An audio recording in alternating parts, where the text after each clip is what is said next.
News Radio 840 WHAS. Good Sunday morning. Bob Sokoler, the Louisville Real Estate Show. And coming up on today's show, if your home is on the market, is it legal to video someone as they walk through your home? Also, what can you do about porch pirates? Why do basements smell? And are we in danger of being attacked by mosquitoes, bedbugs, and spiders this year? We have a lot of questions and a lot of answers waiting for you. Joining us for this show, Cora Henderson, who is one of the head honchos over at Pitt and Frank Attorneys, and you can reach Cora at 895-9900. They do a great job at getting your loan closed. Also, Brad Lawler. He's the owner of Home Team Inspection Service and Team Bug Out, which, by the way, he is wearing his Team Bug Out shirt today. We appreciate that. And you can reach Brad for either inspection or servicing of termites and the like. 844-411-TEAM. That's 844-411-TEAM.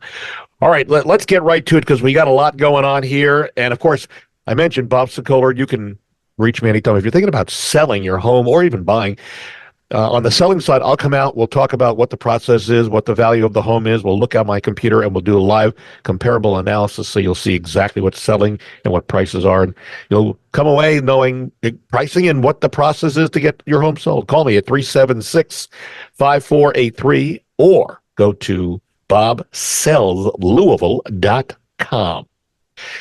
All right, so here we go. Let's start with Cora. Betty, looking for a home. She was touring a house and she saw cameras everywhere. She's wondering, and this is happening all over the country and the world, is it legal, at least here in Kentucky? Cora.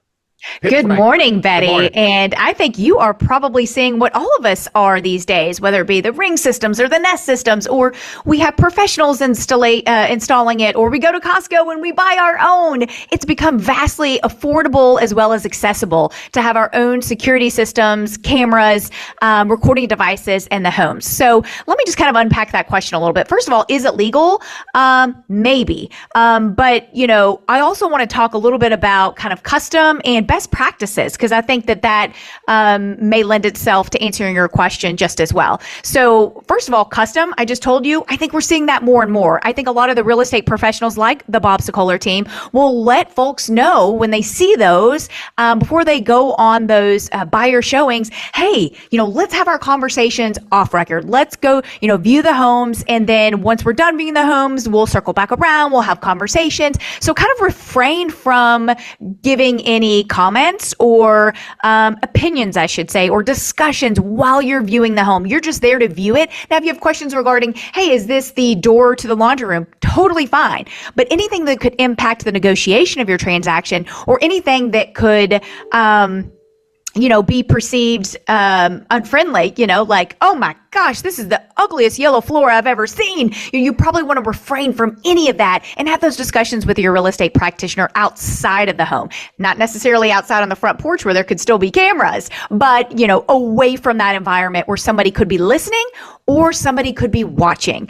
So we always want to be cognizant of that. Secondly, I think from the listing standpoint, I think all the real estate professionals are having those conversations with the sellers regarding some listening devices. Now, the ones such as the cameras that clearly you're viewing, Betty, if you've seen them in the home, they're open and obvious. So you're being recorded or potentially being recorded, and you should act accordingly. I don't really see a disclosure piece for that. But then there are some people who have those, and I call them nanny cams, if you will, right? Like those hidden cameras. That I want to proceed with caution with sellers who want to put those types of devices in the home, because I think even though in Kentucky, my understanding is you can record somebody from a listening standpoint with, if there's two people in a conversation with one of the person's knowledge. So if it's me and Bob, I can record Bob without Bob admitting or approving it, as long as I approve of it.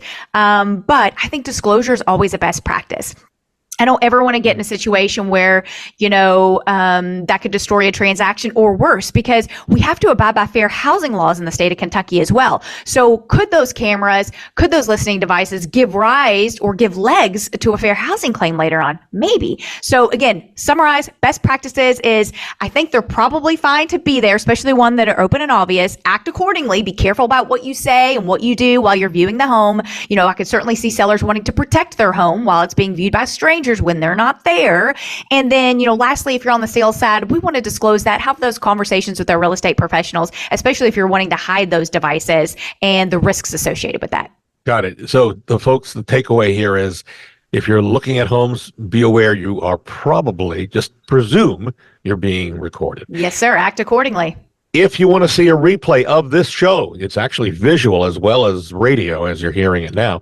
You can go to LouisvilleAnswers.com. That's LouisvilleAnswers.com.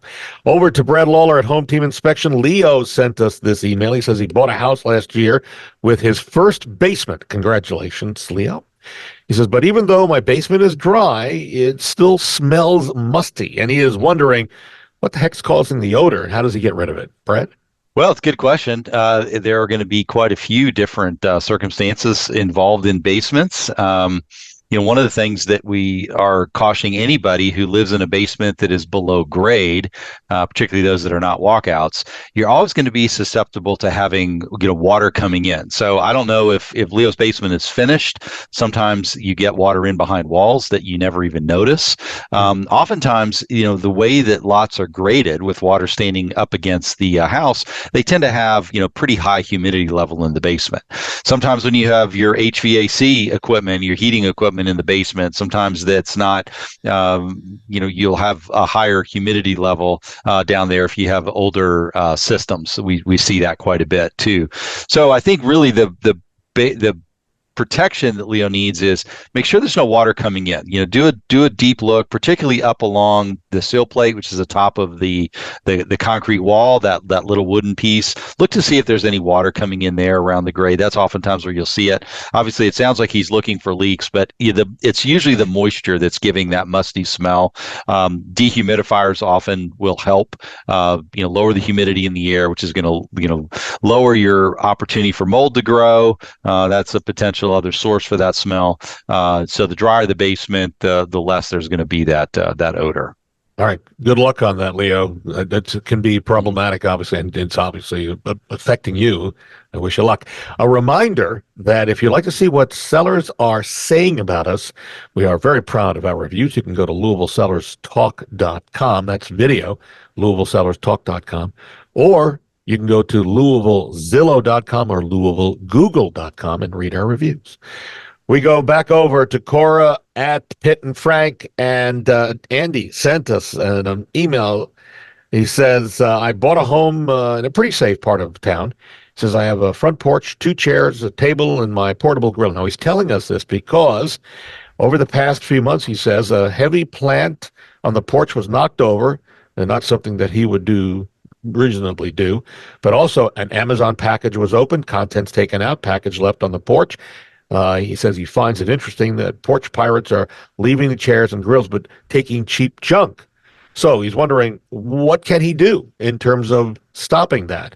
Cora, legally, anything that you would suggest? I have a couple of suggestions. Absolutely. Wow, yeah. We've come full circle. Andy, did you hear the first question of this radio show? Yeah. Get a Nest camera or a Ring camera. They're so affordable. And, it's a very minimal online subscription through those portals to have a record of that.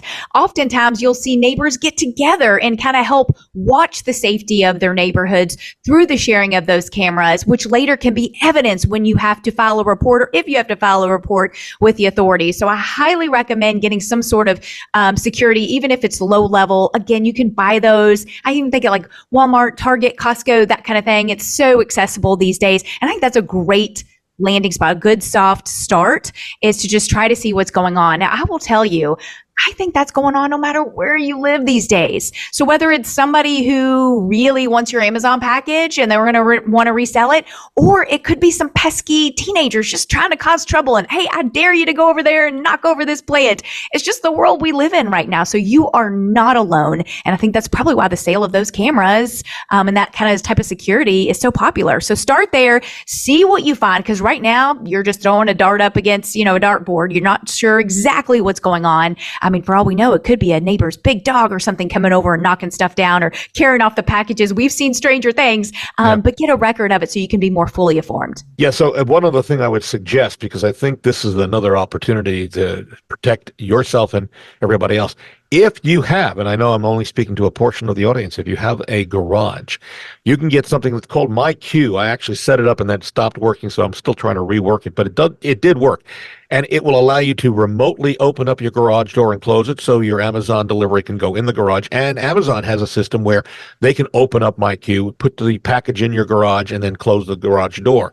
So that's another way to do it. And then there are also Amazon lockers that you can have the item delivered to protect that. And then one more thing I would suggest is contact your neighbors and ask them to keep an eye out on your house and see who, if anybody, is coming by. And if they can, let you know what's going on there. Let's go back over to Brad Lawler at Home Team Inspection. A reminder, if you are thinking of selling your home, we have a free, no-obligation booklet. It's simple. It's got hundreds of tips. You can send me an email, bob@wesellouisville.com. Put in the subject line, selling tips. I'll send it to you. And while we're on it, Brad has, and we'll send it out to you, a home inspection, how to prepare your home and what to expect. Again, send me an email, bob@wesellouisville.com, and put in there inspection tips, and I'll send that out to you via email. All right, so Tony writes in, Brad, he closed on his house at the beginning of the month. Everything's still falling into place and getting some things settled. Some boxes are still around. Last Thursday or Friday, he was watching TV. It was dark. He had the lights off, and he sees a spider on the wall. He came to the conclusion it might be a brown recluse, but he squished it, so he couldn't really tell. Finally got around to spraying around the house and conveniently saw another one of those spiders in the garage. He says it definitely 100% brown recluse. He said, I sprayed it running in the corner and holding the sprayer on it until the thing was dead. Found another one close, sprayed that. He said he never really thought about bugs and pests too much. He now's checking all clothes, blankets, shoes, everything. I'm getting itchy just talking about this. He says he's ordered sticky tape traps. So, Brett, what do you suggest? Yeah, so a lot of times clients come to us and having done successfully DIY pest control. There's a lot of great products out there that are available at the big box stores. They work well, they last for a while, but then you run into a pest that it doesn't work for anymore. So things like the sticky boards and the sticky tape, I run into a lot of people that use that double-sided tape. It's okay. The challenge is, particularly if you're dealing with a brown recluse infestation, a consumer product is not going to work on the brown recluse. He said that he chased that spider around, dumping an entire can of insect spray on it. Those are a difficult spider to kill off. The problem with the brown recluse is when they bite you, they do long-term damage to you. So really, you need to call in a professional that's going to use a non-residual type of or non-repellent type of insecticide to do long-term care and control of those brown recluse. Things like little wolf spiders, the fuzzy little spiders that kind of freak people out, those are going to be controlled with just a general pest control type of product. So the big difference is, are you seeing them alive crawling in your house, or are they dead or dying? If they're dead or dying, what you're putting down is effective. They're just coming out, crossing the surface, and dying. But if you're seeing them live and active in your house, then it's probably time to call in a professional to come in with a very specific type of product to manage that pest. Because right now, we've got ants that are going crazy. They are everywhere. Spiders are out and about. The roaches have taken off. And basically, the weather's warmed up. So all of these guys are coming out of their hibernation, and they're looking for places to live and breed. The spiders are feeling frisky. And can I just add, Bob, that especially relative to the brown recluse, I have seen that impact the marketability and actually stigmatize homes if those aren't treated properly. So it's not something you want to mess around with. And it should always be something that is disclosed. Oh, I did not know that. There's nothing on the disclosure that asks about but if you it. right now he has knowledge that he said 100% there's brown recluses. So if he goes to sell his property, not having had that properly remediated and or treated, and he has that problem, I believe he needs to disclose that. I mean, again, it could leave long-term damage, health concerns. He could open himself up to liability for that. Oh, we stand corrected on all of that then. I want to add one other thing about the brown recluse is a lot of people see just a spider and think automatically it's a brown recluse. Do us a favor. If you're in doubt about an insect, text Team Bug out a picture of it, and we'll take a look and see if we can identify. Because I had a person send a picture of a mouse skull, and ask if it was a brown recluse spider because they found it in an attic. All right, everybody start texting Brad some really weird pictures. And is this a brown recluse? Okay, we're going to take a break. When we come back, do you need to prepare for a rough mosquito season? And what attracts bed bugs to your home? We've got those answers as well. Continuing with us, Brad Lawler, who is the owner of Home Team Inspection Service and Team Bug Out. You can reach them to get inspections or to get rid of those brown recluse or anything other pets or pests that you have. 844-411-TEAM. Also, Cora Henderson, she's one of the head honchos over at Pitt and Frank Attorneys. They do a great job of not only getting you closed, but a variety of other legal aspects. You can reach them at 895-9900.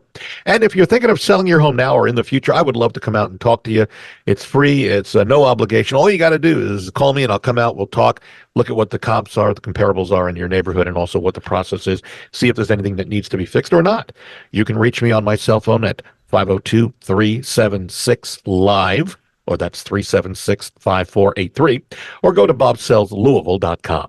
We're back in a moment on News Radio 840 WHAS. News Radio 840 WHAS, Bob Sokoler, the Louisville Real Estate Show. We are here with you till the top of the hour. Thank you very much for staying with us. Continuing with us, Cora Henderson, who is one of the head people over at Pitt and Frank Attorneys, LLC. You can reach Cora to get your loan closed, and they do a great job of closing your loans. 895-9900. Also continuing with us, Brad Lawler, owner of Home Team Inspection Service and Team Bug Out. They basically come in as a team. They do a great job getting your home inspected. And also, if you've got a problem with pesky termites, maybe it's a brown recluse, you can reach Brad and his folks at 844-411-TEAM. And if you're thinking of selling your home now or in the future, I would love to come out and talk to you and give you an idea of what is needed and what your price is to get your home on the market and sold. You can reach me at 376-5483, or you can go to bobsellslouisville.com. All right, so we've got mosquito season. We're wondering, how bad is it going to be? Brad, you're in the middle of all this at the moment because the trend of warmer and wetter conditions is projected to persist into the summer months, and homeowners really need to remove any unnecessary containers. Is that the first thing in the yard to provide that might provide mosquitoes a place to hide and breed? Yeah. So right now, mosquitoes are loving our weather. It's damp. We've got a fair amount of rain. It's a nice warm temperature. They love it, and they are breeding like crazy. So Team Bug Out does do the normal type of mosquito spraying, but we have a different product called Into Care. This is a mosquito station that actually mosquitoes will fly into and lay their eggs. So I can tell you that there's two things going on. One, our Into-Care stations are absolutely full of rafts of eggs. So the mosquitoes come in, lay the eggs in there. When they hatch, the larvicide in the station kills off the larvae so they don't become an adult mosquito. So when we're changing the larvicide out in them, there are thousands and thousands and thousands of eggs. So it's a big breeding season. So anywhere you have water in your yard, whether it's old plant containers, whether it's little puddles under your downspouts, whether it's your child's toys, whether it's an old tire, dump all that water out, because mosquitoes are looking for places to lay their eggs, and they need water to do that. And then the other thing to do is just make sure that even like a bird bath, which you may keep routinely filled with water, that's okay, but change that water out no less than once a week. Okay, so dump the water out, put fresh water in, because mosquitoes are also using those places like bird baths, which are intended to be full of water. Pet dishes are another thing. Just keep that water refreshed in order that the eggs never hatch. All right, let's move to bed bugs. I'm planning this honeymoon that's going over to Europe. I'm worried about the beds in the hotels, and unfortunately, they're also here in Louisville and around the country. So what? They're flat, reddish brown bugs, and they resemble apple seeds. Is that how big they are? They're apple seed or better. Some of them, once they get a blood meal, they're reddish brown. And the thing is, they hide in the smallest places. So they're hiding in the seam of the mattress. They're hiding in the little cracks in the nightstand. They're hiding out in the holes that hold the bed, where the screws go in to hold the bed together. They're hiding behind the picture frames on the wall. These are all the places that bed bugs are gonna hide. They're looking for a human. They need a blood meal. So they are attracted to your breath. So the reason that so many people have bed bug bites on their necks and their head, their upper torso, is because that's close to where your exhale is. They're looking for that carbon dioxide. That's what attracts them to you.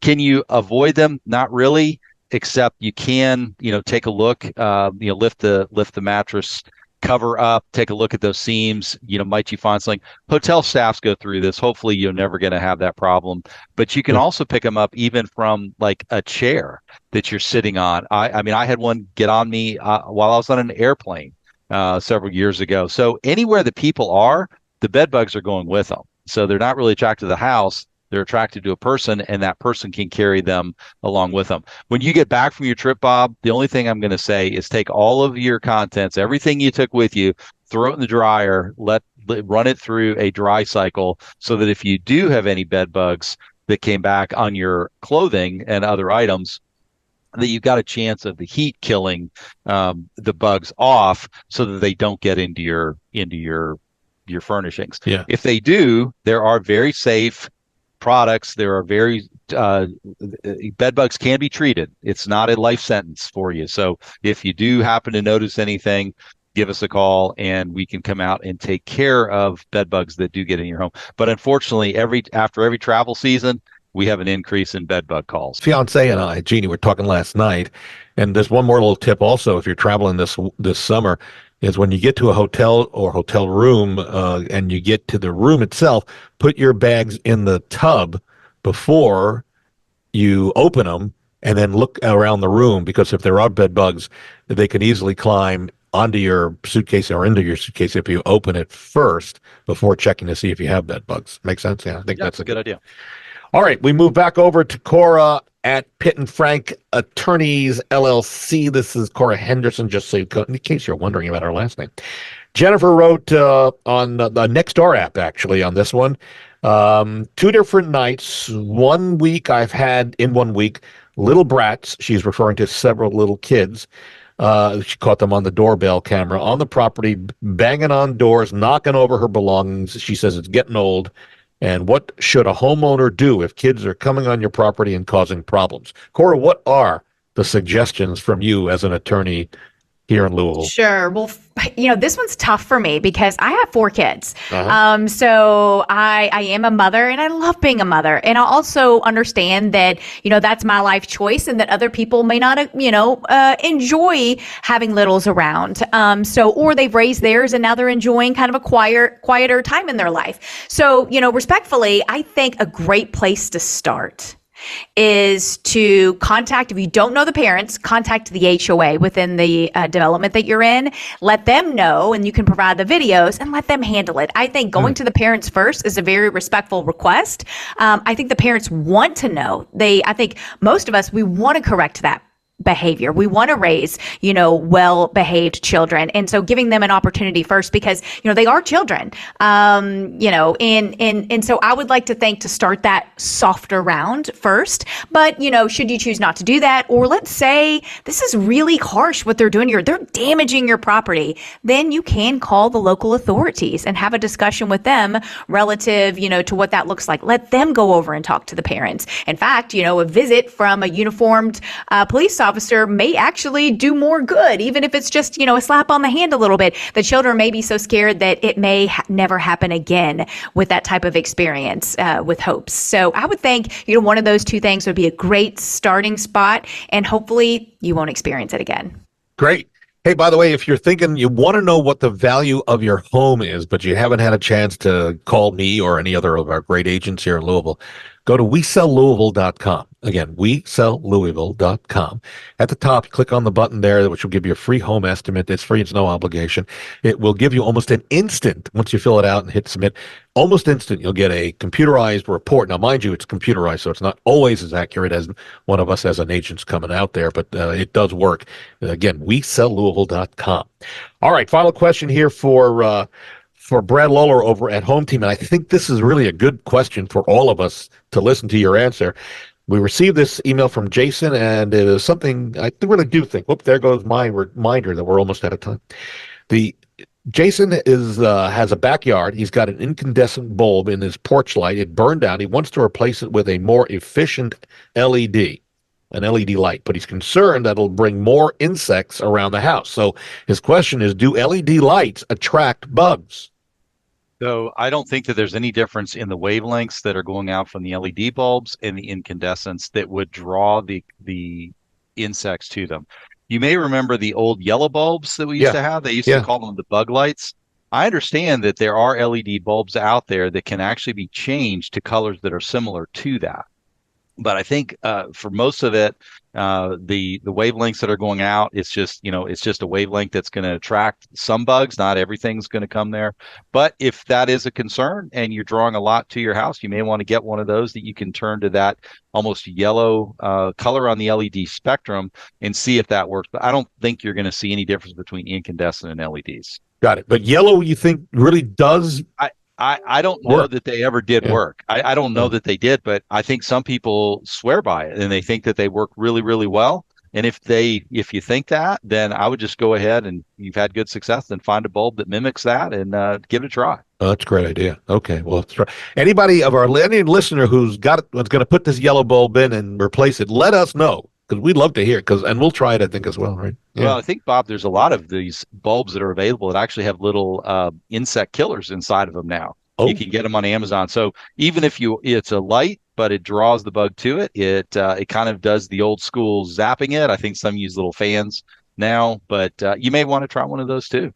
Good. That's a great idea. I'm going on Amazon when we're done with the show. Order one of those. All right, we are out of time. My thanks to Cora Henderson, who is one of the head folks over at Pitt and Frank Attorneys LLC. They do a great job of getting your home loan closed and a variety of other things that they do. You can reach Pitt and Frank and Cora at 895-9900. Also, my thanks to Brad Lawler, who is the owner of Home Team Inspection Service and Team Bug Out. They come in as a team. And with Home Team, you're a number one Home Team Inspection Service 9 years in a row, working on number 10. We hope that. I don't put it in jinx it. Yeah. No, we'll see. It's been a good year. You can reach Brad and his team at 844-411-TEAM. If you're thinking of selling, I would love to help you. Come out, talk about the process. All you got to do is give me a call. I'll give you the comps. We can look at them live on the computer and then talk about what needs to be done. I'll help you with staging tips and if anything needs to be fixed or not. Especially if you're thinking of making improvements, you want to check with me first before you do that, just to make sure that you don't need the improvements or you need the improvements. So call me at 376-5483. That's 376-5483, or go to bobsellslouisville.com. Next week on our show, the Zillow paint cover. That would be the Zillow paint color that can sell your home for $6,000 more. Whoa, no kidding. We're out of time. See you next Sunday on News Radio 840 WHAS.